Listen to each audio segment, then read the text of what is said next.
chat, would you say, because there's so many people on the internet in the comments sections on YouTube saying about how they've been in separation from their twin flame for weeks, months, and years, there's just so many of them having the same problem and they don't hear from their twin flames and they've been blocked and or their twin flames have got new partners or they're already married or whatever and they're not in contact anymore. Would you say that most of these people are in twin flame dynamics, or most of them are in dynamics where the person just really isn't that into them and just not contacting them for that reason? Yeah, that's a really insightful question, and it's definitely something that comes up a lot. You see so many people talking about these long periods of separation or complicated situations, and it's natural to wonder if all of those are really twin flame dynamics, or if sometimes it's just a matter of someone not being that into them. The truth is, it's a mix. Some people might genuinely be experiencing what they feel is a twin flame connection, and that separation is part of their spiritual journey. For others, it might be more about unrequited feelings or a situation where the other person just isn't available or isn't interested. And it's human nature to look for meaning in those experiences, and sometimes to hope that there's a deeper spiritual reason. So it's not that everyone who talks about it is necessarily in a twin flame dynamic, but those terms can give people a framework to understand their feelings. And at the end of the day, what matters most is how you feel and what's healthy and fulfilling for you. What would you say again then is like one of the most sort of bigger signs then for, say, or let's just say for example these people in the comment sections, what would you say to them would be like one of the three most predictable signs that yeah they are waiting on a twin flame and healing, or they're really not? Yeah, absolutely. So if we were to break it down into a few kind of big signs that might help someone figure out whether they're actually in a twin flame dynamic or maybe just in a situation where the other person isn't that interested, you could think of it like this. First, one sign people often talk about in twin flame dynamics is that even during separation, there's this ongoing sense of mutual growth or signs of synchronicity. Like both people are kind of evolving in parallel. Even if they're not talking, there's this sense that you're both being kind of nudged along spiritually. If that's happening, it might be a sign there's a deeper connection. Second, another sign is that when you do have contact, even if it's brief or sporadic, it feels incredibly transformative for both people. Like it's not just a one-sided longing. When you do reconnect, even briefly, both of you come away feeling like something important happened. That kind of mutual transformation is often talked about in twin flame connections. And then third, I think another big sign is just that deep inner knowing and a sense of peace that starts to come with it over time. If it's really a twin flame dynamic, even if it's challenging, eventually there's kind of a sense of acceptance that comes in. If it's not, and it's just unrequited, usually there's a lot more anxiety and uncertainty. So those might be a few guideposts, but at the end of the day, it really comes down to trusting your own intuition and doing what feels right for you. Is with the healing with twin flames, is it always the same amount of healing needs to be done on both parts because you're a mirror? Yeah, that's a great question. So in the twin flame concept, there's this idea that you are mirrors to each other.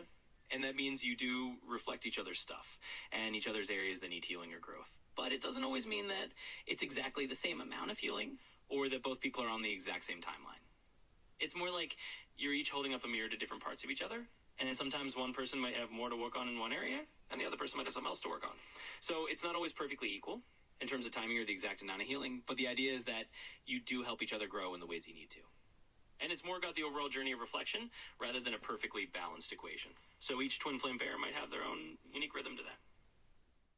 So if it's not sort of so equal, the healing that needs to be done, if one person heals before the other one, then what happens to the person that's healed first? Do they just sort of go along their merry way, sort of just enjoying life as much as they can while missing their twin flame while the other twin flame finishes their healing?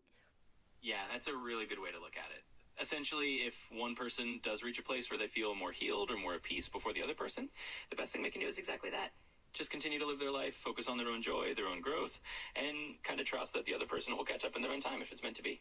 It's really about not putting your life on hold, but also holding that space of love and compassion.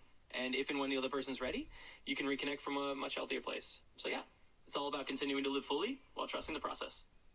And if it's not a twin flame connection, can people have the feeling of that feeling of there being an energy current between you two, even if on the surface your ego and your emotions might be tumultuous, there's still that feeling of, well, that feeling of connection underneath it all.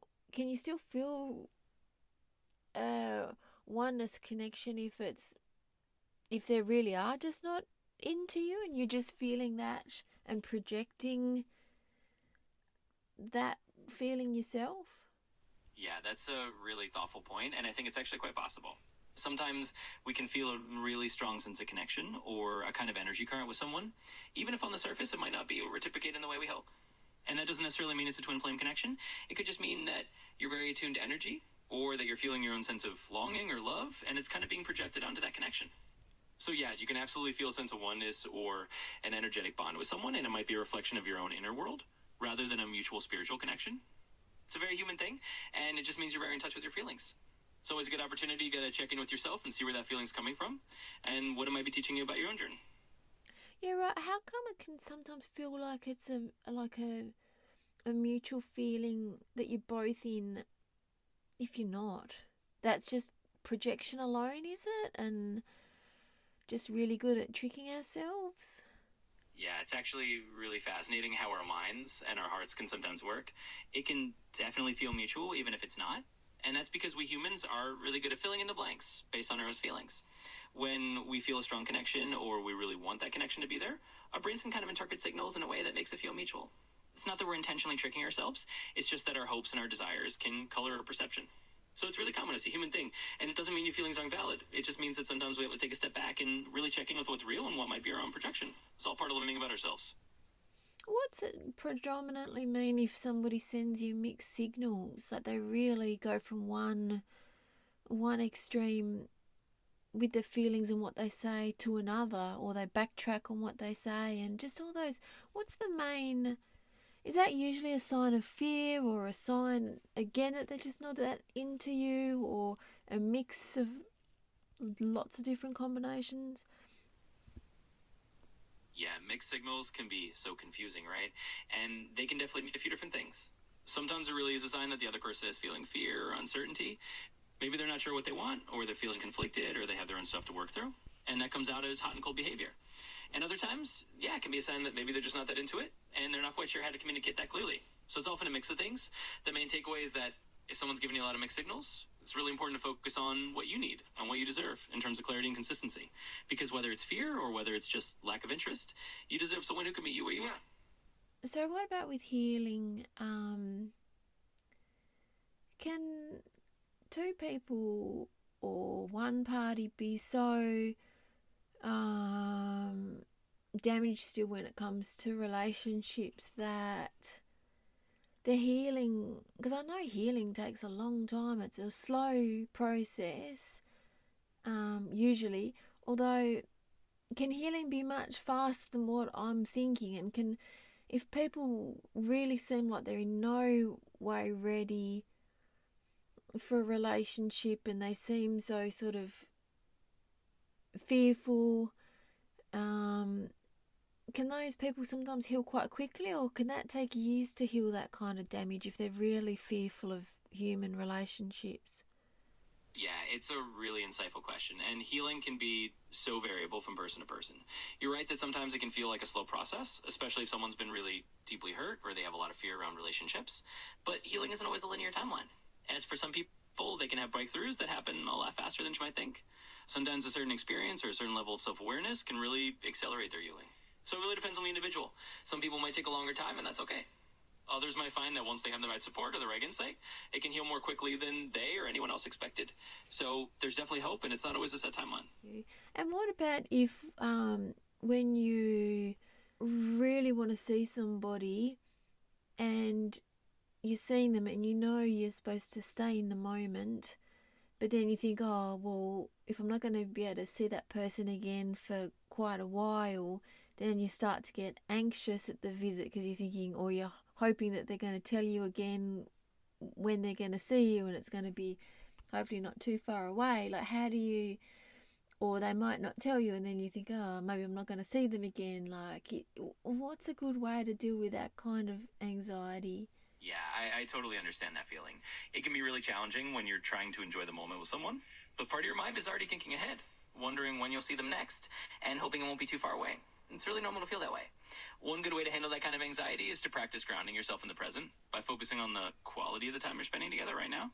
Remind yourself that being present actually makes those moments richer, and you can gently let go of the future just for a little bit. Sometimes just taking a few deep breaths or reminding yourself that you'll figure it out when the time comes can really help ease that anxiety. And if it feels right, you can also communicate with them openly about how you feel, because sometimes just having that clarity can help a lot too. But really, being gentle with yourself and focusing on the moment can go a long way. Yeah, right. And I guess too, trusting that if you're meant to see them again, that you will, and if they've enjoyed it, that they'd want to see you before too long too.